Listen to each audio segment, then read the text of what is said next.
Olá a todos, sejam muito bem-vindos ao episódio 21 do Sexto Monumento, desta nossa primeira temporada.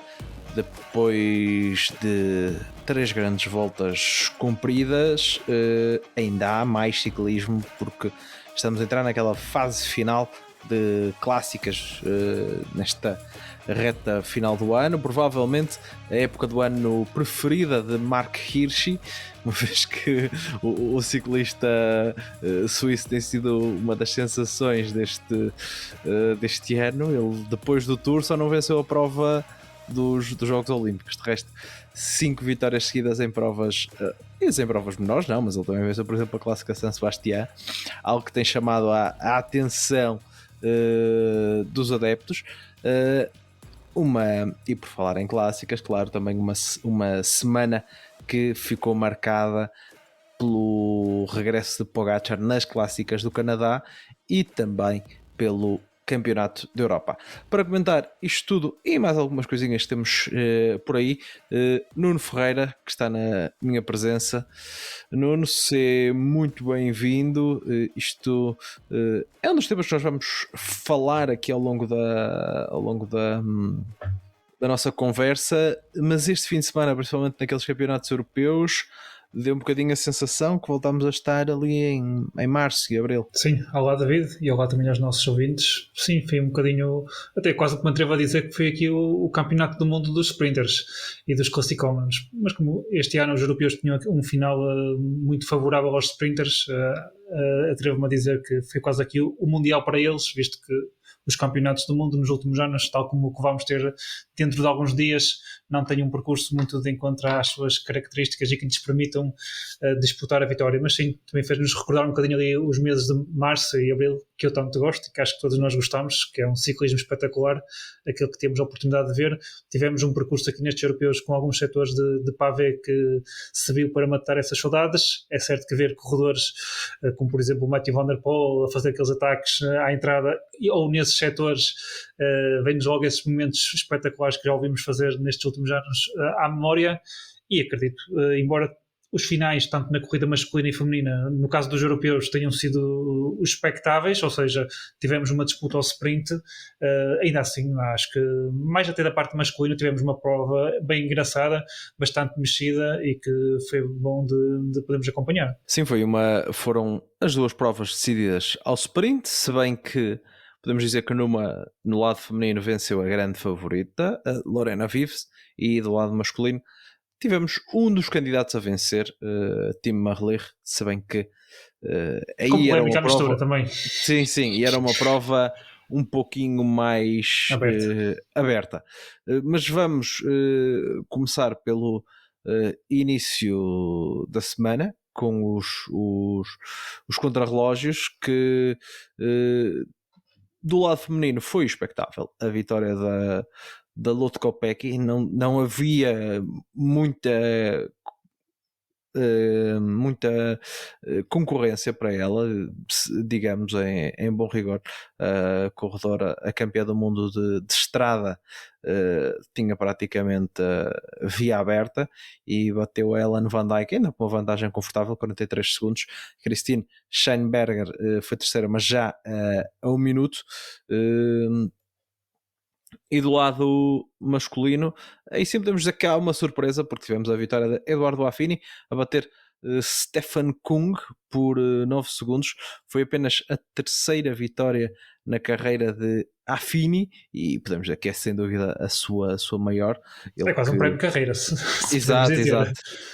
Se bem que ele ainda está no vinho, 28. Mas por norma vemos o Affini praticamente sempre ao trabalho dos seus chefes de fila e mesmo naqueles contrarrelógios das grandes voltas, até quando ele tem mais algumas oportunidades até de poder brilhar, ele também tem por norma muito desgaste acumulado. E também sabemos que nessas grandes voltas, neste caso os atuais voltistas são todos muito bons no contrarrelógio e também não costumam dar muitas hipóteses de corredores como o Affini poderem ir buscar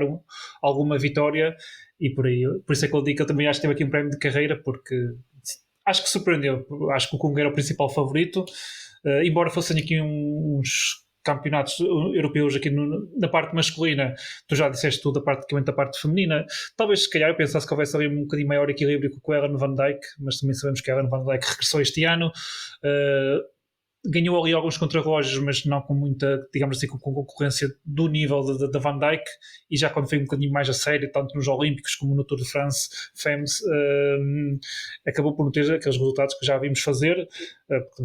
e é justificado. A Van Dijk já tem 37 anos e também, lá está, teve praticamente um ano parada pela questão da maternidade, e com uma Copa que está sempre em forma e que aponta muito a estes momentos, seria complicado. Esperava talvez aqui um bocadinho, não tanta diferença entre elas, e depois também aqui a luta que tivemos pelo terceiro lugar. Se calhar aqui a Rian Marques para mim seria a terceira classificada antes do contra-rostos de desenrolar, mas também foi uma diferença muito justa e muito curta, e foram as quatro principais, digamos assim, as quatro principais candidatas que nós tínhamos aqui para a prova do contrarrojo feminino. No masculino, até pela ausência daqueles principais contrarrojistas europeus, Remco, Gana, se quiseres colocarmos eventualmente até um dos voltistas, os eslovenos, por exemplo, haveria aqui um bocadinho um maior leque. Acho que o Kung, até pelos 2 campeonatos europeus que já conquistou e também por ter vencido o último contrarrojo da Vuelta, era o principal candidato. Foi muito equilibrado. O Kung esteve nos 2 primeiros, digamos assim, intermédios na frente, sempre com uma diferença muito curta para o Eduardo Affini, mas no último digamos assim, no último intermédio, na última parte do contrarrelógio, de facto foi aí que o Affini conseguiu ganhar aqui a grande diferença para o Stefan Kung, e de forma surpreendente para alguns, para mim pelo menos, acabou por vencer aqui e bater aqui o Kung, ainda com 9 segundos na meta, o que conseguiu aqui uma diferença interessante no final do contrarrelógio, que acabou muito forte. Dar também aqui o destaque ao Mattia Cataneo, que também vem de fazer também uma bela volta, esteve muito ao serviço da equipa, nomeadamente de Mikel Landa, e nós sabemos que o Mattia Cataneo também é um bom contrarrelogista, e acabou por conseguir bater aqui os neerlandeses, o Denol e o Timon Arsman. Se calhar mais eu considerava-o candidato mais ao pódio. Sabemos que o Arsman tem tido vários problemas físicos com as quedas, e conseguiu fazer aqui também um belo terceiro lugar. Também lá está um corredor que nas grandes voltas tem estado muito sempre em prol dos seus líderes, principalmente desde que aqui a Soudal Quick Step, seja com Remco Evenepoel e este ano com Mikel Landa, tem aqui objetivos para as gerais. Tem-se desgastado mais na parte do trabalho da equipa, e se calhar tem pecado um pouco na questão dos contrarrelógios, onde poderia ter uma oportunidade, e que depois, em questão dos voltistas e do desgaste acumulado, acaba por não ter mais nenhuma oportunidade. Depois, se me permites, e olhando aqui um bocadinho mais, abrindo aqui o leque ao top 10, os ciclistas também um bocadinho mais expectáveis, o Vítor Campanert, que pronto, já sabemos que já está aqui uma idade se calhar um bocadinho mais avançada, já não é o Campanert se calhar há 5, 6, 7 anos atrás, que também seria certamente um dos principais candidatos a disputar a vitória. Um Asgreen, que já ouvimos também ser muito bom e fazer grandes contrarrelógios, mas que nos últimos anos também não tem estado na luta pelas vitórias nos contrarrelógios. Michael Bierg, se calhar demasiado afastado, apenas a ser 11º classificado no contrarrelógio. E por último, damos aqui uma nota ao nosso Ivo, que acabou aqui num interessante 15º lugar. O Affini, que tem a particularidade que já tinha sido campeão europeu, mas de sub-23 em 2018, e já que falamos de sub-23, chega também aqui um facto curioso, é que estes contrarrelógios, todos os escalões faziam exatamente a mesma distância, e o Alexi Hart, que foi campeão de sub-23, fez um tempo inferior ao do Eduardo Affini. Aliás, nós até comentamos na semana passada, eu e a Sofia, que o Sigart, se estivesse na prova na prova da elite, era candidato às medalhas, ele poderia até ter ganho o ouro, porque fez 35 minutos 0,6. E até já falámos dessa questão aqui um bocadinho assim, algo de leve, por causa até da questão do Tour de l'Avenir, saber quando é que se pode ou não determinados corredores correr ainda nas provas de sub-23. Aliás, vamos ter agora nos mundiais, eu creio que o António Morgado e o Del Toro vão participar no Mundial de sub-23. É interessante às vezes pensarmos nisso, não é? Sim, E neste caso aqui do Contra-Roja fica um grande marco de boca para a Bélgica, porque lá está, se ele tivesse ido aos elites, não sabemos como é óbvio, se calhar em termos de até, ele pode ter corrido um bocadinho mais relaxado e até ter sido beneficiado, não sei até que ponto foi beneficiado de ter sido realizado de manhã o Contra-Roja ou mais cedo, digamos assim, dos elites, mas é sempre uma questão que dá que pensar, esta questão até com esta idade que nós vamos tendo dos ciclistas cada vez mais jovens a chegar ao escalão de elites. sim, e até saíram notícias nesta semana sobre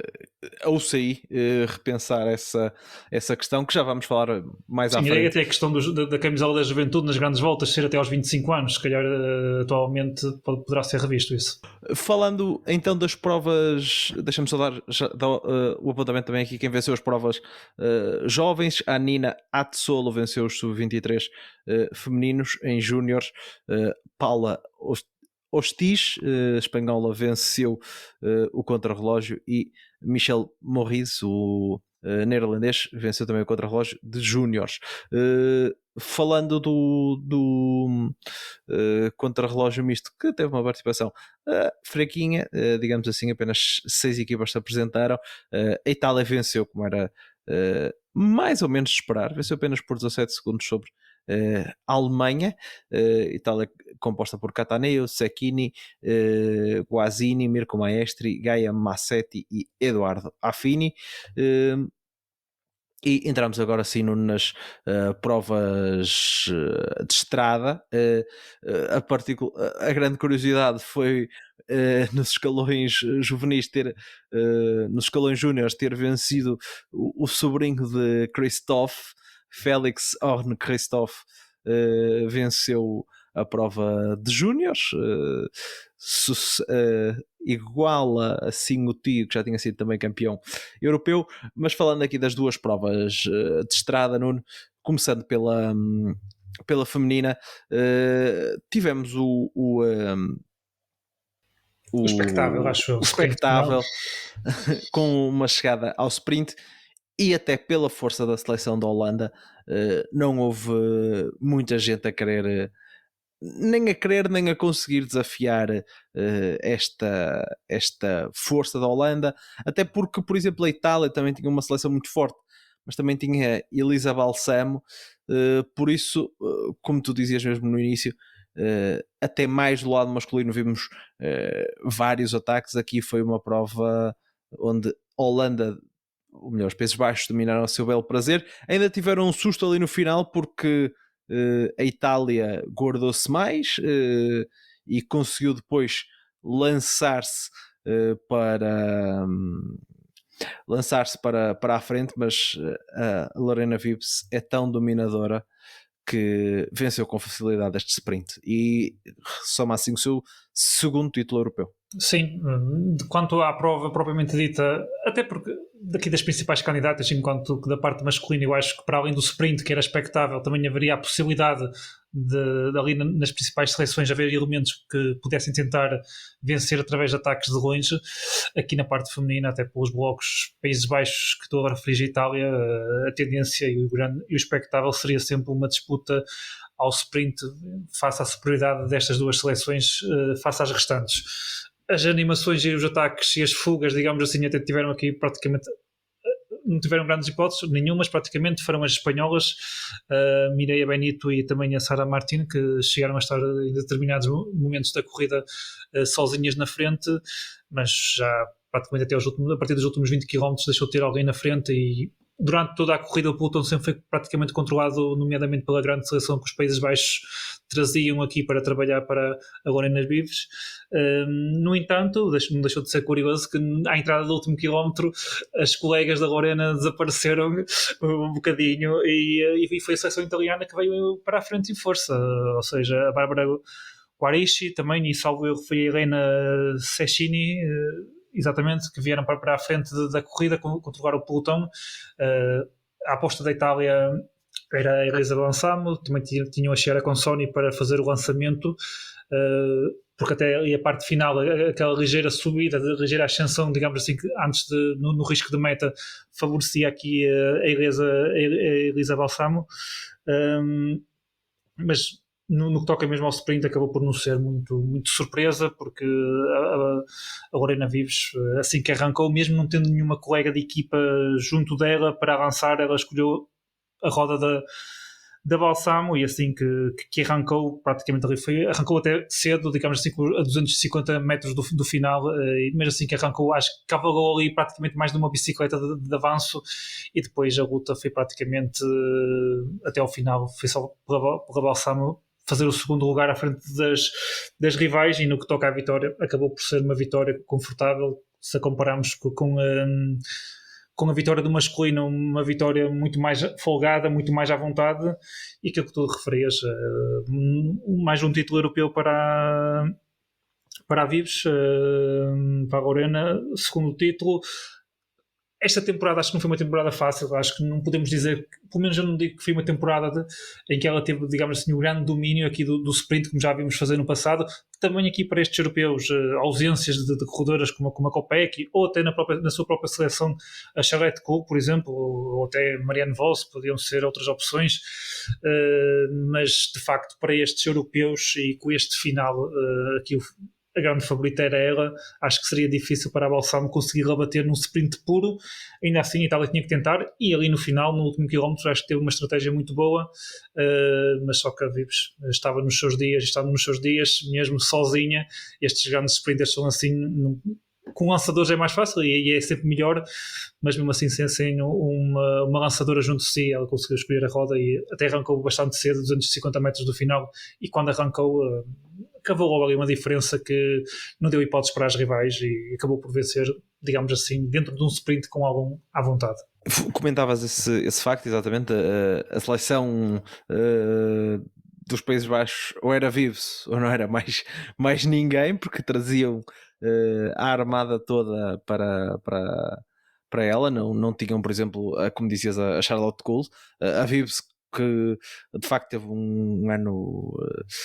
não tão fácil, não, por exemplo, foi batida pela Charlotte Koch no Tour. Sim, no Tour. Teve aquele episódio na Amstel Gold Race que fechou cedo demais, depois daquele excelente trabalho da Vollering, mas fecha aqui a temporada, fecha, digo eu, não sei que Sim. mais provas é que ela irá correr, mas pronto. Mas, em teoria ela continua a ser a sprinter, na minha opinião, número 1, mas nesta temporada acho que também temos, nomeadamente na Charlotte Koch no Tour, acho que também em termos de clássicas, ela já não foi aquela Lorena que nós já vimos, se calhar em 2022, 2023, ser, e daí eu ter dito, e até se quisermos ser aqui um bocadinho mais provocatórios, a questão de algumas polémicas que vimos também na questão do Tour, também, que também ela viu-se envolvida também, isto por vezes ajuda a destabilizar um bocadinho o atleta, mas neste caso, estando aqui um sprinter puro e ela tendo as capacidades que tem e tendo uma seleção que, embora não a tenha lançado no final, esteve sempre ao seu lado, portanto, acabou por ser uma vitória, para mim, natural. Do lado masculino, como dizias, uma prova mais animada, porque, para começar, era uma distância maior, tinha 3 passagens naquele setor de pavé, e também, perante a força de certas seleções, nomeadamente a italiana, também a belga e a holandesa, principalmente, muita gente decidiu que tinha que ir para o ataque, nomeadamente Mads Pedersen, e outro corredor que também podemos dizer que não havia ataque sem ele estar lá. Estamos a falar, claro, de Matthew Van Der Poel, o campeão do mundo em título, a particularidade de ele nestes campeonatos da Europa poder correr com a camisola de campeão do mundo. E acho que, Nuno, esta sim foi uma prova que nos fez relembrar as clássicas, porque tivemos até porque tínhamos esta particularidade, estes setores de pavé e a zona mais dura estavam aqui na zona central, os últimos 30 km eram mais planos, proporcionavam mais uma perseguição dita normal, e foi nesta zona central onde aconteceram os momentos mais chave da corrida. Inicialmente houve uma fuga mais curta, onde até esteve o nosso Ivo Oliveira, ele e o irmão Rui foram os únicos portugueses à partida, porque o Yuri Leitão não pôde participar por uma questão de doença. E já vamos falar também sobre a seleção portuguesa, até porque hoje saiu a convocatória para os campeonatos do mundo. Mas voltando aqui à corrida, quando a corrida começa a ser lançada, principalmente Matthew Van Der Poel é o grande protagonista. Sim, Nessa... foi o primeiro a atacar, digamos assim, a atacar a Van Der Poel e salvo erro cerca de já 90 km do fim, num daqueles setores que tu agora referias, e acho que sim, acho que foi ele que começou aqui a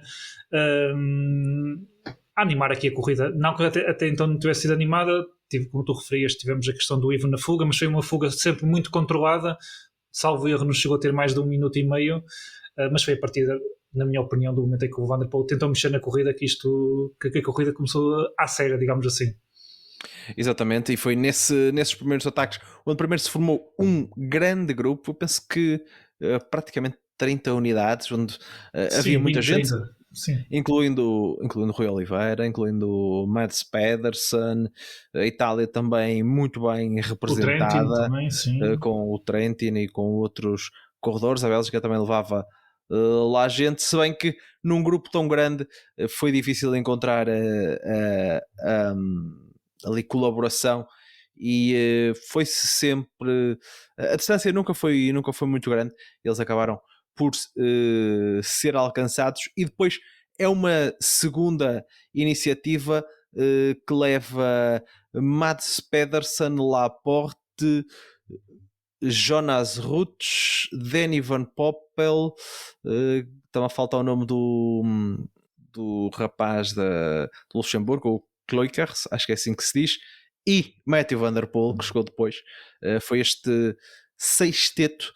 que ainda assustou mais o pelotão. Rodou ali, nunca rodou com uma grande vantagem, mas pela força dos corredores que estavam envolvidos, e corredores muito experientes, e o campeão em título e o campeão europeu estavam lá. Sim, onde está Van Der Poel, onde está Pedersen e também Laporte, não se pode menosprezar, mas aqui Nuno, podemos dizer que entrou ao serviço este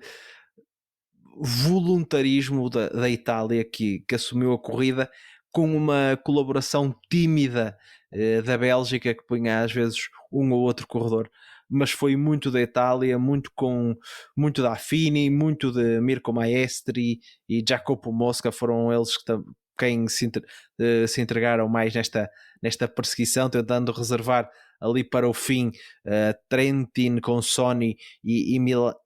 Jonathan Milan para lançarem o corredor, o seu chefe de fila, mas foi muito da Itália que controlou esta fuga e conseguiu apanhá-los já dentro dos 20 km finais. Sim, muito da Itália, um bocadinho da parte da Bélgica,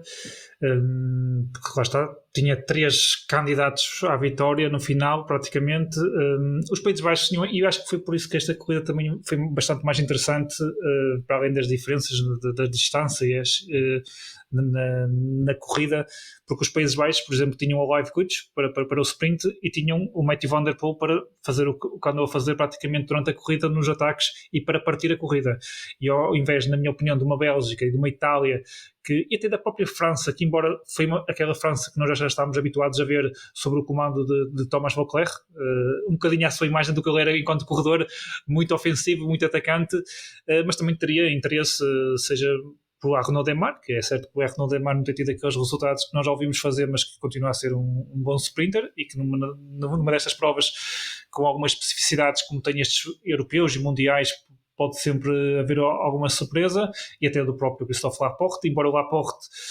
pareceu muito bem jogado, porque o Laporte, acho que com tendência para uma fuga e a chegar a um grupo mais reduzido, seria sempre talvez o principal candidato. É certo que estava lá também o Mads Pedersen nessa fuga que acabou por ocorrer, mas foi isso que tu referias, foi uma Itália aqui muito de trabalho. Há pouco eu falava que na corrida feminina a Itália também era um dos principais blocos, mas sempre foi um bloco a estar pós Países Baixos na expectativa, e aqui na parte masculina foi uma Itália mais de controle e de trabalho, de colocar ao o seu bloco em prol dos seus homens mais rápidos. É certo que há pouco toquei no pormenor dali, em determinado momento, num dos primeiros ataques do Van der Poel, o Matteo Trentin ter saído, mas foi, acho que um bocadinho mais uma resposta para a Itália conseguir colocar alguém junto do Van der Poel e obrigar as outras seleções das principais candidatas à vitória final, caso não conseguissem colocar ninguém a trabalhar no pelotão. E é certo que as coisas acabaram por não correr muito bem. Se calhar o Milan é talvez daqueles sprinters candidatos ao título europeu, se calhar aquele que, não digo a desilusão, mas que se calhar efetivamente ele não conseguiu sprintar, foi falta de pernas, pareceu-me, até olhando à classificação que ele faz no final. Mas no que toca à Itália, a estratégia em si, eu acho que eles fizeram o que tinham a fazer. O Milan é um dos principais candidatos, já o disse aqui várias vezes ao longo desta temporada, para mim está no top 3 dos sprinters mundiais da atualidade, e fazia todo o sentido, já que era expectável termos um final ao sprint, embora pudesse sempre resultar uma fuga, em face do que eu disse, até em face de corredores como o Van der Poel, que vinham para aqui claramente para tentar vencer de longe, porque se fosse para o final a sua seleção tinha outras opções mais válidas, e até de uma França, como eu também há pouco toquei, que eu acho que a França, desde que o Vauclair assumiu a seleção, está uma seleção muito, muito forte neste tipo de provas de seleções, e costuma ser protagonista, e até já conseguiu vencer títulos com isso mesmo. Portanto, a Itália fez o que lhe competia, um bocadinho com a ajuda da Bélgica, mais a Itália a assumir, mas do que tu falavas, e da parte de assumir a corrida, concordo contigo. Acho que aqui a Itália temos que dar o destaque, que controlou, anulou aqui estas questões mais nos quilómetros finais de fugas, e depois no final o que nós vimos foram, aí sim, depois já está tudo alcançado. Houve ali a Dinamarca a tentar, já que o Mats Pedersen não foi alcançado, a sair com o Søren Kragh Andersen e com o Kasper Não, foi só que a Dinamarca nos 10 km finais era apanhado um, atacava outro, era apanhado um, atacava outro. Eles, muito bem estratégia, tentar apanhar ali algum aqueles entreolhares, digamos assim, que ficar a expectativa se a Bélgica assumia a Itália. Por vezes costuma resultar, já vimos casos no ciclismo a resultar, não é fácil, mas poderia acontecer, e é de louvar. Agora podemos olhar para trás, se calhar teria sido algum interesse, eventualmente, alguém estar mais junto do Mats Pedersen ou não, mas eu acho que o Mats Pedersen, a partir do momento em que também esteve na frente para o sprinter, em face de nomes como o Jasper Philipsen, como o Tim Merlier, Jordi Meuse, Olev Kuic, etc, já, na minha opinião, acho que já ia sair, já partia um bocadinho com o handicap desse desgaste de ter estado na frente, porque obviamente quando um grupo está na frente e eles iam todos colaborando, simplesmente não ganharam vantagem, porque cá atrás a Itália foi trabalhando e foi gerindo a diferença, e nunca lhes deram vantagem para eles poder sonhar com a vitória. Mas no que toca aqui à Dinamarca, acho que também tentaram à sua maneira ganhar e atacando, e quando alguém tenta ganhar e atacar, acho que nunca podemos criticar. Não, fizeram uma grande corrida, também nota para uma excelente corrida do Rui Oliveira, teve em todos os movimentos e estava no sprint final, mas ele depois disse que há pouco, desculpa não ter dito isso, mas quando naqueles ataques, naquela fase, a partir do momento entre o primeiro ataque do Mathieu Van der Poel, em cerca de 30 km, houve uma fase com vários ataques, com vários pequenos grupos momentaneamente formados. O Rui chegou num momento, salvo erro, com o Van Poppel, Danny Van Poppel dos Países Baixos, está ali um bocadinho à frente do grupo principal, digamos assim, e lá está o Rui, tal como o Ivo, não nos podemos apontar nada, e o que é, de facto, olhando ao final, e o Rui vinha ali bem colocado, não sei se daria para um top 10, mas talvez ali, como o seu irmão fez no contrarrelógio, talvez um top 15 seria possível, e fica aqui este amargo de boca, porque fazer tudo bem ao longo do dia e depois a corrente salta-te porque um adversário te tocou na bicicleta, acredito que seja bastante frustrante. É a emoção do sprint. Deixa-me só dizer, há aqui uma coisa que é, pelo menos a mim, deixou-me algo curioso, porque pondo Matt Van der Poel de parte, claro que ele é um corredor à parte, e mas ia dizer, porque ele é um excelente lançador, e até ouvimos ali na conversa com o Jasper Philipsen no final, na aproximação, ele que até costuma, lá está, eles costumam ele costuma ser o lançador dele, mas Holanda tendo Danny Van Poppel, que é conhecido por ser um excelente lançador, sabemos que é difícil porque não é, os corredores não correm na mesma equipa, não têm aquela dinâmica, mas pensei que eles iam aproveitar o Danny Van Poppel para tentar lançar o Olav Kuic e não dar-lhe esta liberdade para andar aos ataques e andar em grupos, mas pronto, fica essa nota. No meio desta conversa toda, não podemos esquecer claramente o vencedor de ontem, Tim Merlier, campeão europeu, bate aqui o Olav Kuic e o Mads Mikkelsen e vê até o seu companheiro de equipa, ou melhor, companheiro de seleção, que era um dos favoritos à partida,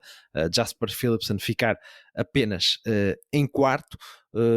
Já terá a oportunidade de estrear a sua camisola de campeão europeu aqui naquelas clássicas que existem no final do ano. É um corredor que nós falamos muito, não é? Sobre até as escolhas de equipa que ele faz, porque ele está em equipas que não lhe permitem às vezes ir a tantas grandes voltas, nem nada do género. Ainda assim, é um dos corredores mais vitoriosos da temporada. E esta camisola de campeão europeu, como tu dizias no início, perante a impossibilidade que os sprinters têm pelo campeonato do mundo, que é muito acidentado, vai distingui-lo ao longo deste ano. Sim, e o Merlier neste ano, na minha opinião, eu coloco muito a par do Jasper Philipsen e do Milan. Acho que tem havido aqui um grande equilíbrio. Se no ano passado acho que podemos dizer que foi um bocadinho um consenso geral de que o Jasper Philipsen era o melhor sprinter, na minha opinião e na minha perspectiva, analisando a época no seu geral, é certo que ainda falta aqui cerca de um mês para terminar a época de estrada, mas acho que há aqui um equilíbrio entre os três, porque o Milan, o Tim Merlier, melhor dizendo, se calhar, embora aquilo que tu agora referias, a questão dele se calhar não fazer as grandes voltas, nomeadamente, por exemplo, em prol de outros objetivos que as suas equipas costumam ter, mas foi um ciclista que ganhou muito e que também se calhar não tem aquele nome, aquela preponderância, digamos assim, por exemplo, do Jasper Philipsen, mas olhando a esta época, eu acho que há aqui um nível muito igual entre estes três que mencionei, e também, e daí eu achar que aqui a Bélgica tinha tudo, acabou por correr bem, mas também tinha tudo se calhar um bocadinho para correr mal, porque eles tinham aqui três homens muito fortes para o sprint. Tinha aqui curiosidade em perceber, embora imaginasse que pelo menos o Tim Merlier e o Jasper Philipsen se sprintassem um bocadinho por si, cada um por si, acabou por correr bem, e ele faz aqui, acho, uma bela vitória, um belo sprint. Ele arranca ali a cerca de 150 metros do final, ele sai atrás do sprinter polaco e vai por fora, surpreende-me. Parece que acaba por apanhar um bocadinho desprevenido o Kuic, que estava se calhar um bocadinho mais de olho no Jasper Philipsen, e depois assim passou, embora o sprint comparado com o feminino foi muito mais equilibrado,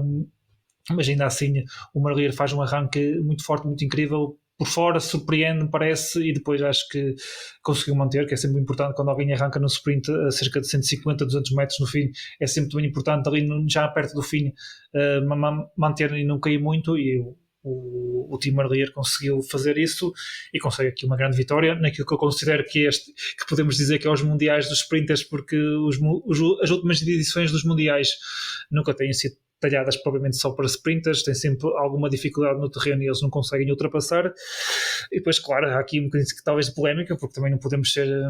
hipócritas. O Tim Merlier, em determinado momento da corrida, é certo que foi por uma avaria mecânica, mas apanhou ali uma boa boleia do carro da sua equipa. E nós sabemos que quando há estes azares, por vezes fecha-se os olhos, mas a partir do momento em que tu vais a fazer meio fundo atrás do carro da tua equipa, aí já é um bocadinho mais complicado. Vimos isso na Vuelta, com o caso do Roglic,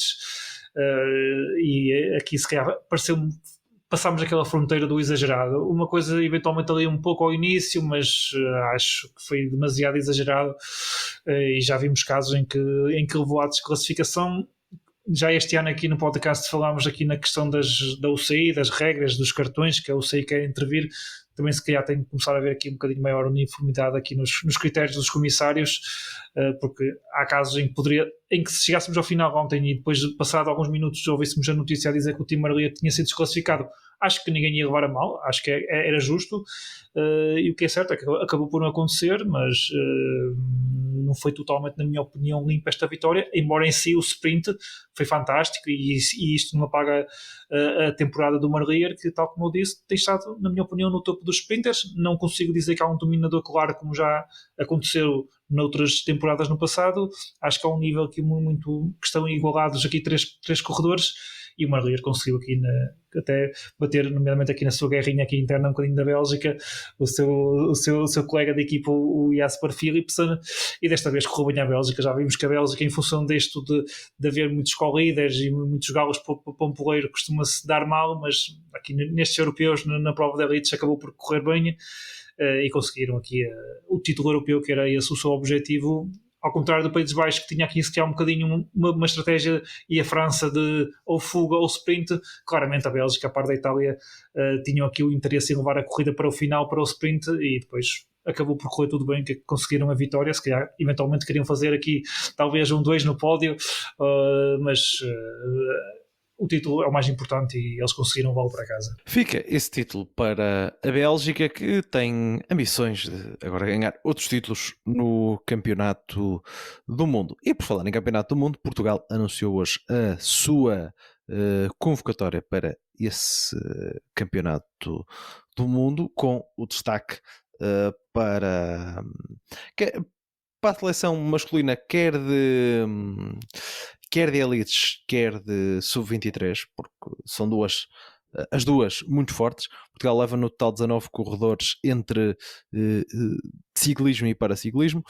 Seleção de elites, 6 corredores: Afonso Eulálio, Ivo Oliveira, João Almeida, Rui Oliveira, Nelson Oliveira e Rui Costa.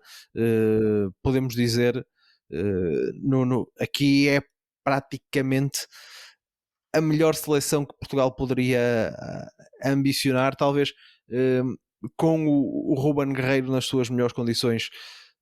Provavelmente entraria aqui no lugar do Afonso Eulálio, não desfazendo o Afonso, e aliás tanto que só do Afonso nos últimos dias, do Afonso e dos corredores nacionais nos últimos dias, por causa desta equipa curta que se levou aos europeus, e sem corredores portugueses para completar essa convocatória. Porque ele traz aqui uma equipa bem forte. E no sub-23, com Alexandre Montes, outro que corre em Portugal, António Morgado, Daniel Lima, Gonçalo Tavares e Lucas Lopes. António Morgado é o atual vice-campeão do mundo. Lá está, não sabemos também, ele nas últimas corridas não fez um Tour de l'Avenir bom, pelo menos ao nível do que se esperava. Aí teve mais em destaque Daniel Lima e Lucas Lopes, e depois abandonou a clássica em Itália que fez. Mas é um corredor, quando às vezes nós falamos de corredores que aparecem em grandes corridas, e António Morgado tem-nos habituado a isso, nos dois campeonatos do mundo em que participou, este ano nas clássicas, em tudo que o vimos. E conta ainda com 2 júniores: Daniel Moreira, que é um corredor que corre numa equipa, eu não sei se é neerlandesa, se é belga, e que este ano já teve em destaque ao vencer aquela que é considerada a Amstel Gold Race dos júniores, e José Miguel Moreira, que corre também na Team Polti Cometa Júnior. Do lado feminino, os convocados de elites são Ana Caramelo e Daniela Campos, e a júniores Maria Constança Marques e Raquel Dias, que já estiveram neste último campeonato da Europa. Olhando aqui às nossas equipas mais fortes, como eu dizia, quer masculino, quer masculino elite, quer masculino sub-23, há aqui algumas incertezas, não é? Porque quer vimos o João Almeida e o Rui Costa, que estiveram lesionados, e também António Morgado, como dizíamos, numa fase onde não tem estado tão forte. Ainda assim, eu acho que não é de descartar aqui podermos sonhar em duas participações boas. Eu acho que pensarmos em 2 corredores no top 10, por exemplo, não é de descartar, quer numa corrida, ou melhor, um corredor em cada corrida no top 10 não é de descartar. E, e também, olhando ao que têm sido as últimas participações internacionais dele, atenção a mais um possível top 10 do Nelson no contrarrelógio. Sim, acho que o Nelson, eu há pouco, quando falava aquela questão, né, de ter pena de não ter ido aos europeus, também percebo que o contrarrelógio e o Nelson nos mundiais, e quando compararmos os campeonatos da Europa, são ainda algo recente, digamos assim, quando comparado com os mundiais. Eu acredito que a principal atração, e onde até os próprios corredores têm mais interesse em participar, e neste caso, neste ano, até em fruto dos Jogos Olímpicos, estando apenas separados por praticamente 15 dias, se calhar nem isso, consigo compreender perfeitamente que se tenham que tomar escolhas, e que aqui o Nelson e a própria Federação tenham acabado por apontar o foco aqui aos mundiais. E até porque ele também esteve na Volta. Esteve na Volta, exatamente. E depois, sempre com aquele trabalho que o Nelson faz e que tem feito nas últimas 3, 4 temporadas, um trabalho muito bom. O Nelson deu um grande salto e se calhar perdeu um bocadinho no contrarrelógio em termos de Movistar, digamos assim. É certo que o Nelson, se olharmos à carreira dele, infelizmente faz muitos bons resultados, mas se calhar em algum determinado momento faltou-lhe a vitória, e nos últimos anos na Movistar ele até tem feito um trabalho na montanha, mas está muito mais próximo do Henrique Mas, nomeadamente, absolutamente incrível. Mas o que é certo é que o Nelson, sempre que chega a estes momentos da nossa seleção, acho que já perdemos a conta a quantos top 10 ele já fez, se não estou em erro, 5, 6, 7, não quero estar aqui a dizer um disparate, são vários, e também se falarmos, até olharmos o que aconteceu recentemente nos Jogos Olímpicos, onde ele conseguiu um diploma do Nelson, acho que podemos esperar aqui no contrarrelógio um bom lugar. Fico sem perceber muito bem como é que vai ser a questão do João. O João, sempre que há contrarrelógios nas grandes voltas, costuma sair bem. Vamos ver como é que vai ser este regresso do João pós-Covid de Vuelta. Acredito que para ele estar aqui no Mundial também é porque já está recuperado, e pode ser sempre também uma possibilidade do João fazer um lugar interessante. Acho que se calhar o Nelson aqui para o contrarrelógio é um bocadinho mais favorito a fazer um melhor lugar, mas um João também, espero ver um João nos 15 primeiros, tanto o Nelson como o João. Acho que não é algo descabido da nossa parte. Olhando também para a questão do Sub-23, pronto, a prova de linha, como tu dizias, acho que temos uma seleção muito forte. De facto, o António falou nisso no início da temporada, de ser um dos seus grandes objetivos da época.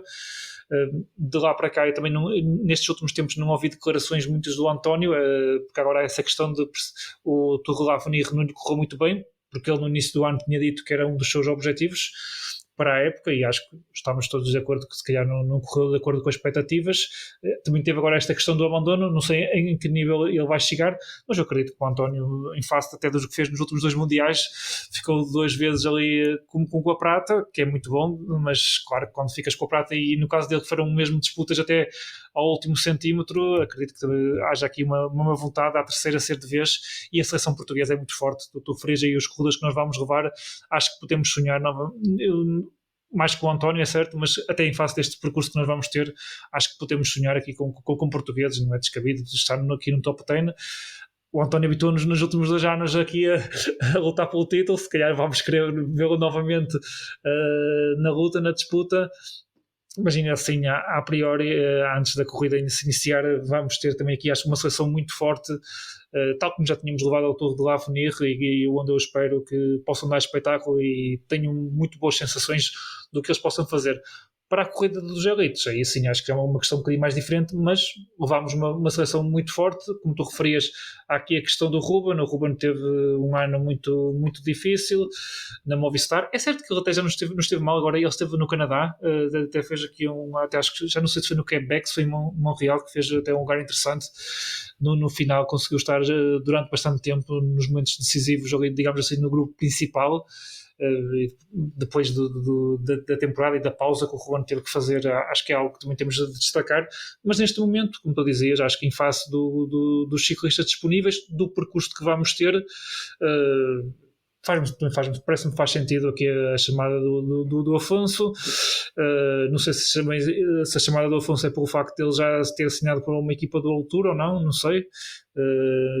Em face dos europeus fico com algumas dúvidas, mas sem querer entrar aqui em muitas polémicas,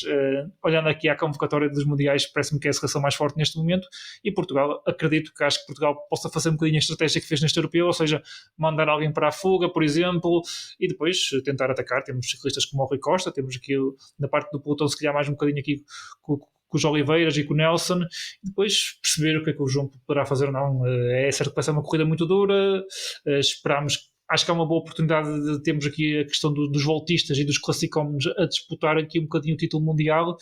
e acho que aqui um bocadinho se calhar mais para a parte de elites, se o João tiver aquele nível. É certo que o João não costuma ser,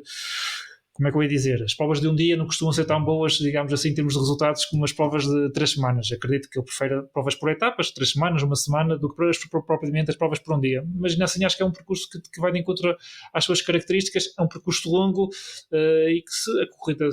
com as variantes que vai ter, nós sabemos que são corridas muito abertas, com muitos ataques. Se o João conseguir estar sempre bem posicionado e se surgir a oportunidade,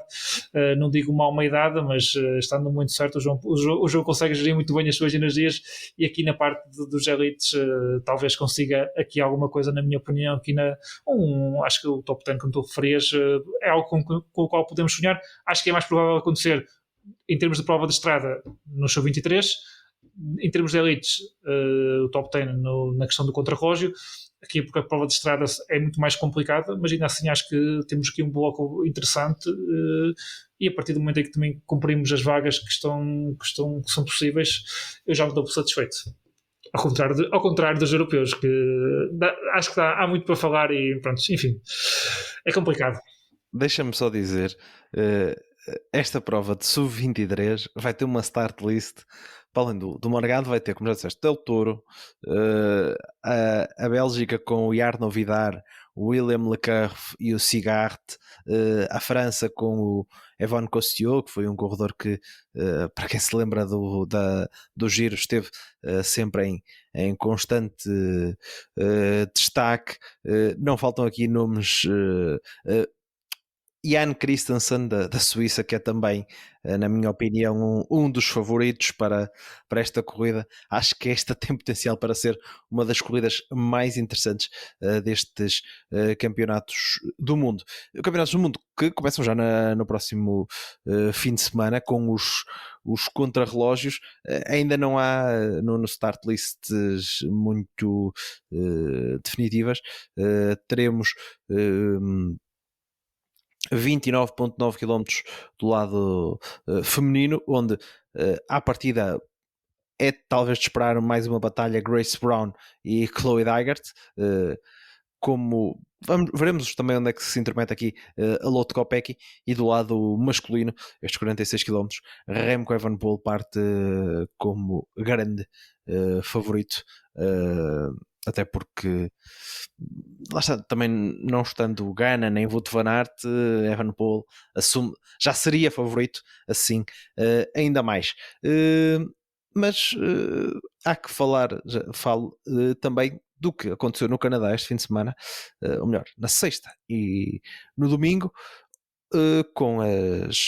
o Grande Prémio de Quebec e de Montreal, onde marcou o regresso de Tadej Pogačar à competição depois da vitória no Tour, de onde ele foi, como sempre, protagonista. Raramente não é. Teve destaque de fazer o seu lugar final mais baixo de toda esta época, em termos de classificações finais, ao ter sido sétimo no Quebec, mas depois repôs as coisas com o primeiro Será o fim do Pogačar? em Montreal, com nestes 209 km, repetiu a vitória há 2 anos, se não me engano, exatamente há 2 anos, quando ele já aqui tinha vencido. Curioso, a Emirates vem a vencer esta corrida 3 anos seguidos, porque no ano passado também venceu também venceu o Adam Yates, também da equipa da Emirates, por isso vem em grande, vem numa sequência interessante, mas a prova do Quebec também foi bem engraçada. A fuga final foi apanhada apenas a fuga principal foi apanhada apenas à entrada da última volta, e aí há um movimento de Pogacar e a certo momento temos na frente Pogacar e 3 corredores da Lotto Destiny, incluindo Arnaud Delis, e pensou, chegou-se a pensar, não é? Sim, mas chegou-se a pensar, Nuno, que a Lotto ia arriscar e a ver se dali conseguia bater Pogacar ao sprint. A verdade é que um excelente trabalho de Michael Matthews, que deu aqui o peito às balas nesta corrida, que é já, podemos dizer, a sua corrida, porque ele conseguiu a terceira vitória consecutiva,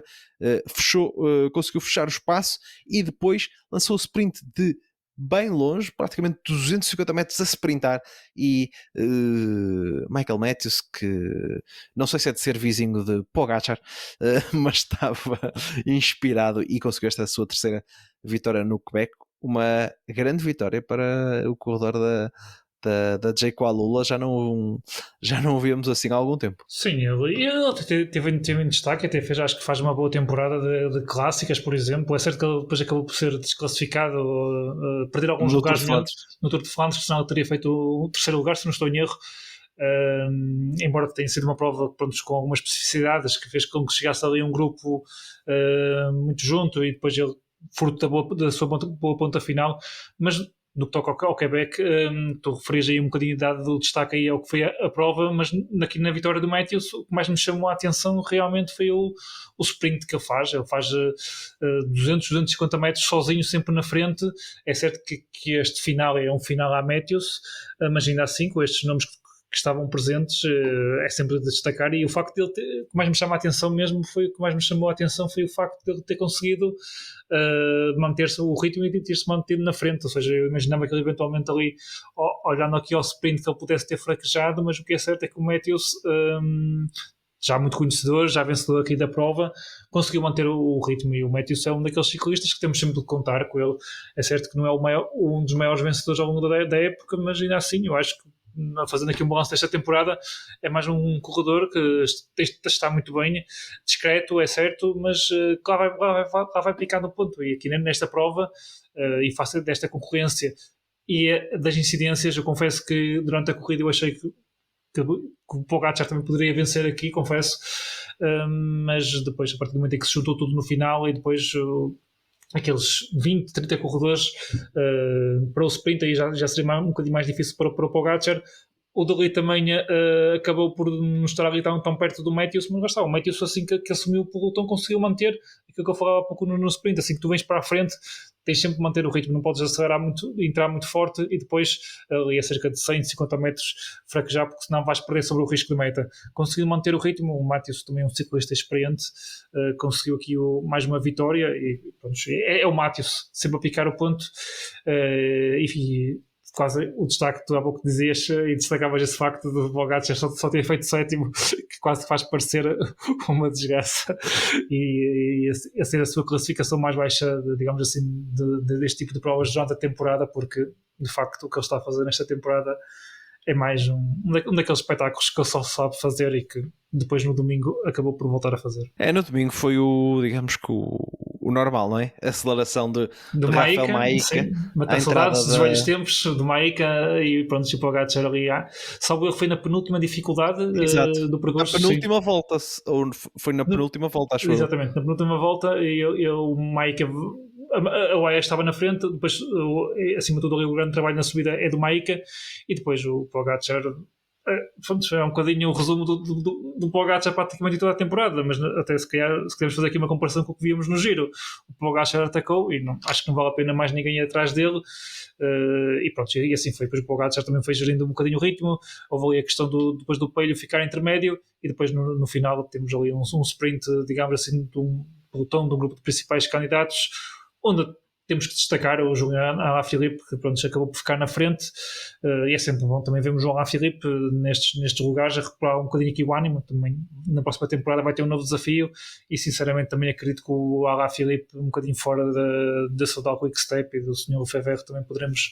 voltar a ter um Alaphilippe que já vimos no passado, e que faz falta, e que se faz falta, porque se já temos tido espetáculo, acho que também com o Alaphilippe isto vai se tornar ainda mais interessante, se é que ainda é possível. Mas quanto à prova do domingo, com a vitória do Pogacar, acaba por não haver muito a dizer, porque numa daquelas subidas finais era expectável que o Pogacar arrancasse, e vimos aqui um bocadinho um passado do Maika a acelerar para o Pogacar, como já vimos tantas vezes, e acho que os próprios rivais acabam um bocadinho por, não digo baixar os braços, mas é difícil seguir o Pogacar, ele é um ciclista à parte, acabou por ter ali a diferença, foi gerindo ali os segundos, não carregou muito, se calhar já um bocadinho a pensar nos mundiais, e mais uma vitória para ele. E também falando dos mundiais, é certo que para a semana vamos estar aqui a fazer a antevisão mais da parte da prova de estrada, mas é sem dúvida alguma o favorito número 1 para o título mundial, na minha opinião. Nuno, terminamos este episódio desta semana. Próxima semana já a falar muito de campeonatos do mundo. Aproveitar para desejar a todos os nossos ouvintes, perante as notícias que infelizmente ouvimos do panorama de incêndios em Portugal, que toda a gente esteja bem e segura, e as vossas famílias, e quem está no combate deste flagelo também a maior das sortes, porque aliás, eu acho que, eu vou dizer uma coisa, mas eu acho que se aplica quase a todo o país. Basta sairmos lá fora e o céu está sim, nós coberto. Tivemos aqui alguns incêndios aqui na nossa zona, David, não é? Aqui na zona de Braga, que como em todo o país, mas não estamos a ser propriamente muito fustigados como outras zonas estão a ser bastante neste momento, e basta olhar para o céu e tu vês que hoje em dia, hoje os carros e todos nós vemos o ar cheio de lixo a cair, digamos assim, dos incêndios, e faz lembrar aqueles cenários que infelizmente vivemos aqui há uns anos atrás, e que esperamos que não aconteçam e que isto se resolva o mais rápido possível. Voltamos para a semana, esperamos também com melhores notícias nesse campo. Até para a semana. Para a semana.